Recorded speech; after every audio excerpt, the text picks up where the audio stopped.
பாருங்கள். நல்லா ஆறட்டும். அதுக்கப்புறம் வந்து நம்ம மிக்சியில் போட்டு அரைச்சிக்கலாம். அந்த சுண்டக்காய் வந்து நல்லா ஆறிடுச்சு. இப்போ நம்ம அதை ஜாரில் போட்டு அரைக்க போகிறோம். தேவையான அளவு உப்பு போட்டு லைட்டாக தண்ணி ஆட் பண்ணிங்க.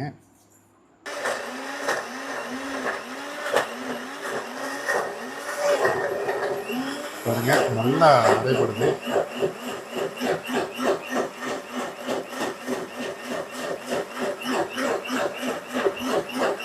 பாருங்கள் ஃப்ரெண்ட்ஸ், நல்லாவே சட்னி அரைச்சாச்சு. இப்போ நம்ம சட்னியை தாளிச்சிடலாம். பாருங்கள், நம்ம தண்ணி வந்து ஆட் பண்ணி அதை கழுவி ஊற்றிட்டோம். இப்போ நம்ம தாளிக்க போகிறோம். சின்னதாக ஒரு கரண்டி வச்சுருக்கோம். எண்ணெய் ஒரு கரண்டி போட்டுங்க. கடுகு ஒரு ஸ்பூன் அளவுக்கு போட்டுங்க. அடுத்தது நம்ம உளுத்தம்பருப்பு போட்டுக்க போகிறோம். வெள்ளை உளுந்து தாளிக்கிறதுக்கு.